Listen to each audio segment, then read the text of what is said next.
Hello, আমি ঋতুজা চলে এসেছি আমার আরেকটা ব্লগ নিয়ে। আর এই ব্লগটা হলো 2025 এর ফার্স্ট ব্লগ।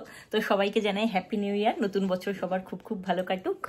আর আজকে আমরা যাচ্ছি ব্যাঙ্গালোর। আজকের দিনটা আমাদের জন্য খুব খুব স্পেশাল, কারণ আজকে হচ্ছে গিয়ে বেটুর ফার্স্ট ফ্লাইট।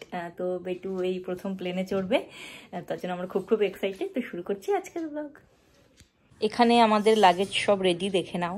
এই যেগুলো উপরে উপরে রয়েছে সেগুলো জাস্ট ঢুকবে, আর লাস্ট মিনিট কয়েকটা টুকটাক জিনিস ঢুকবে, চার্জার অ্যান্ড অল এসব ঢুকবে। এছাড়া আমরা রেডি। বাজে এখন 11:30, তো আমাদের 12:30 নাগাদ বেরোনোর প্ল্যান।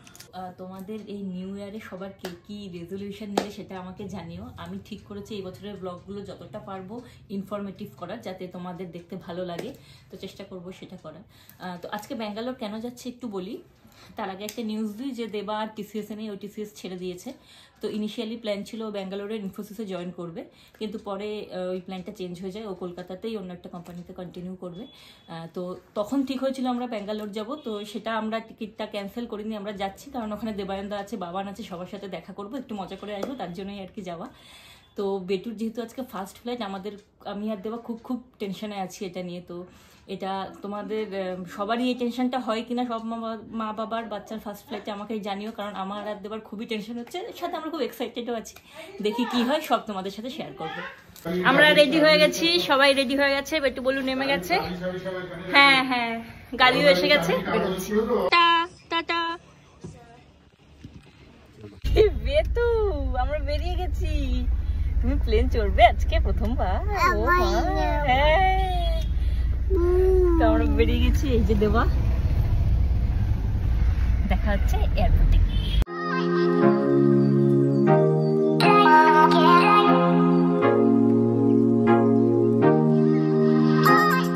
রাস্তায় বেশ ট্রাফিক আছে, তবু আমরা হাতে যেহেতু টাইম নিয়ে বেরিয়েছি তাই কোনো চাপ নেই।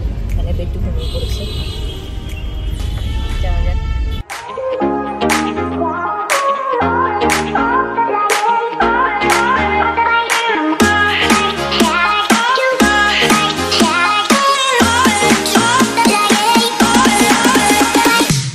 আমরা পৌঁছে গেছি। আমাদের হচ্ছে কি আকাশাইয়ার যাওয়ারটা, তো ওটার কাউন্টার এখন খুঁজছি। আমরা টাইম মতো পৌঁছেছি, হাতেও টাইম আছে, তো নো চাপ। ওই যে বেটু বলু আর বেটু বলু বাবা যাচ্ছে। বেতু, তুমি এয়ারপোর্টে উঠে গেছো? বেতু ব্যস্ত আছে। আমরা আকাশাইয়ারের কাউন্টার পেয়ে গেছি, বোর্ডিং পাস পেয়ে গেছি। আমরা সিকিউরিটি চেকের দিকে যাচ্ছি। ফার্স্ট টাইম উইথ আকাশাইয়ার, দেখি কিরকম হয় এক্সপিরিয়েন্স। এই যে গেট নাম্বার 2 তার পাশে আকাশাইয়ারের কাউন্টার, জাস্ট 2 দিয়ে ঢুকেই। তো তোমরা যারা নেক্সট আকাশাইয়ারে যাবে, যারা প্রথমবার যাবে, 2 গেট দিয়ে ঢুকবে। এখন বেটু এটার উপর দিয়ে যাবে।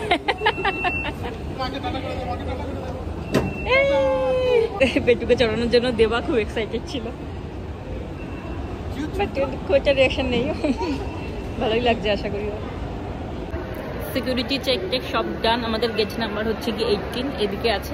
এখনো 1 ঘন্টা সময় আছে বোর্ডিং স্টার্ট হওয়ার, তো এনাফ টাইম আছে। এখন আমরা ঘুরে বেড়াবো, নো প্রবলেম।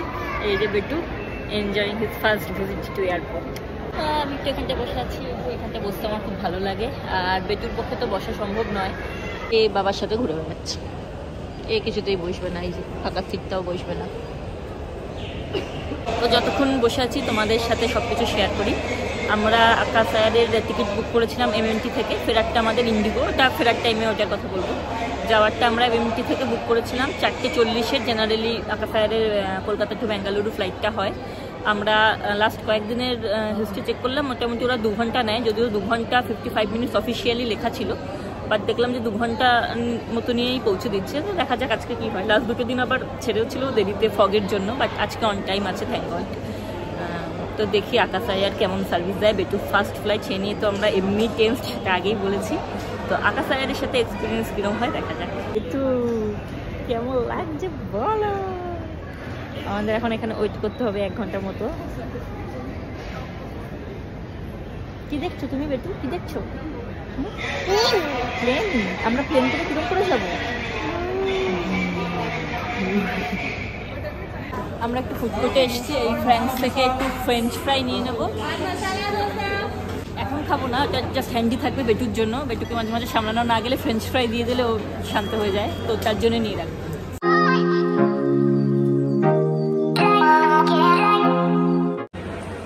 একদম ফুল অন এনার্জি।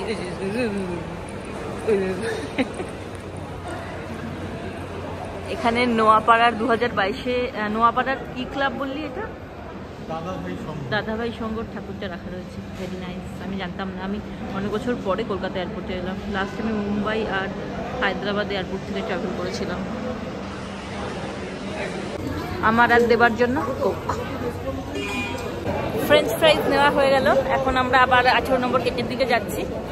তো যেখান থেকে ফ্রেঞ্চ ফ্রাইজ নিলাম না, ফ্রেঞ্চ থেকে দেখালাম স্টলটা, ওখানে মেনুতে লেখা ছিল ক্লাসিক ফ্রাইজ। তো আমি বলেছি একটা ক্লাসিক ফ্রাইজ। আমাকে বললো যে ম্যাম কোন ফ্লেভারটা হবে, পেরি পেরি না চিজ? আমি বললাম চিজ। তারপর যখন বিল দিও দেখলাম অ্যাড অন চিজ বলে এক্সট্রা 50 টাকা ঢুকিয়ে দিল। কিন্তু জিজ্ঞাসা করার সময় মানে মনে হলো ওই দুটোই অপশান, পেরি পেরি বা চিজ, ওটা যে অ্যাড অন ওরকমভাবে বলেনি। বাজে এখন 4:05, আমাদের বোর্ডিং তো 3:40-এ শুরু হয়ে যাওয়ার কথা ছিল। তো আমরা ওখানে মোটামুটি আমরা ওখানে মোটামুটি 4:10 অবধি ওয়েট করলাম।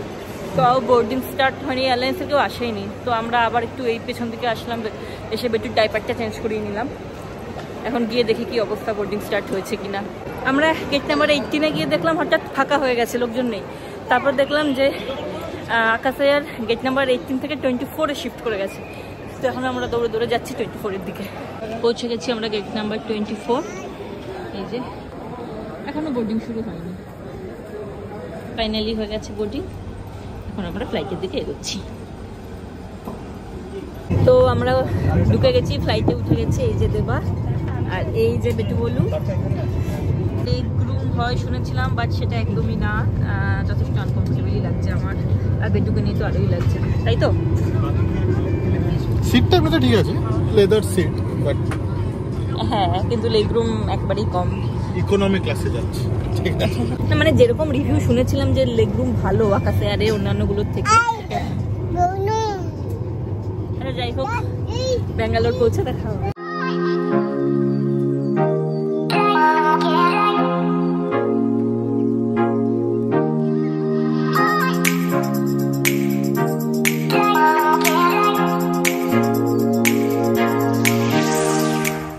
ফাইনালি আমরা টেক অফ করে গেছি। একটু মোটামুটি একটু ঘুমিয়ে পড়েছে, মানে একটুও ফিল করেছে যে আমরা উঠলাম।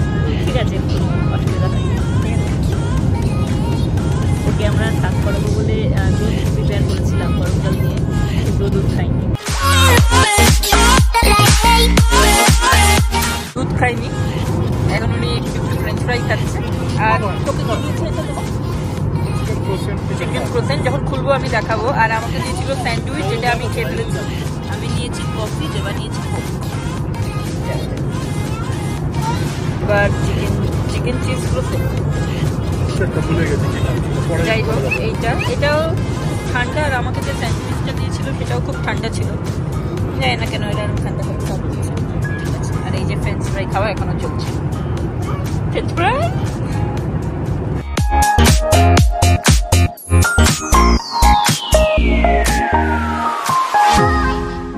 তো ফাইনালি আমরা ল্যান্ড করে গেছি। এখন যাচ্ছি ব্যাগ কালেক্ট করতে। বেটু বলু সারা প্লেন ঠিকই ছিল, কোনো অসুবিধা হয়নি, যেরকম টেনশন করছিল। আমার আগে একটু অধৈর্য হয়ে কান্না শুরু করেছিল, কিন্তু ঠিক আছে, সেরকম কোনো ট্রাভেল দেয়নি বা ওরও কোনো অসুবিধা হয়নি। এক্স্যাক্টলি 2.5 ঘন্টা লাগলো আমাদের পৌঁছাতে। এখন বেল্ট 5 থেকে ব্যাগ কালেক্ট করে বেরোবো। Finally we are in Bangalore. ছেড়েছি আমরা বেল্ট 5-এ, ওয়েট করছি ব্যাগের জন্য। তো ব্যাগ পেয়ে গেছি এই যে। আর এই যে এখন বেরোচ্ছি এয়ারপোর্ট থেকে। দেবায়নদা গাড়ি পাঠিয়ে দিয়েছে, গাড়ির ড্রাইভার দেবাশিসের সাথে কন্ট্যাক্ট করে নিয়েছে। তো এখন সোজা গিয়ে গাড়ি চলছে। তো আমরা ক্যাবে উঠে গেছি।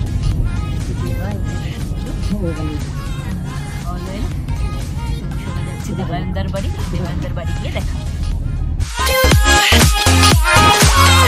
তো ফাইনালি পৌঁছে গেছি আমরা দেবায়নদাদের বাড়িতে। এই যে দেবা, এই যে বেশি মনে আনন্দে গাড়ি চালাচ্ছে। একটু পরে ওকে ফ্রেশ করবো, মানে এখনই ফ্রেশ করাবো, আর আমরাও ফ্রেশ হবো। কুমফু আর কাকুর সাথে দেখা করে দিই। এই যে হাই বলো, হাই। আর এই যে কুমফু এখানে। কুমফু হাই বলো, ব্লগ হচ্ছে। দেবায়নদা আসলে দেবায়নদার সাথে দেখা করাবো। এখন এই যে দেবায়নদা এখন যাবে দিদিভাইকে এয়ারপোর্ট থেকে আনতে। দিদিভাই রাস্তা অনেক রাত হয়ে যাবে, ওকে আর ব্লগে আজকে দেখানো হবে না। আমাদের ডিনার ফিনার সব হয়ে গেছে, ডিনারে খেয়েছি আমরা টেস্টি লাচ্ছা পরোটা আর চিকেন। বেটুরও সবকিছু ডান। এই যে বেটু কই গেল। তো এখন বেটুকে ঘুম পাড়ানো হবে। আজকের ব্লগটাকে এখানেই শেষ করছি। ভালো লেগে থাকলে ভিডিওটাকে লাইক করে দিও, চ্যানেলটাকে সাবস্ক্রাইব করে দিও। টাটা।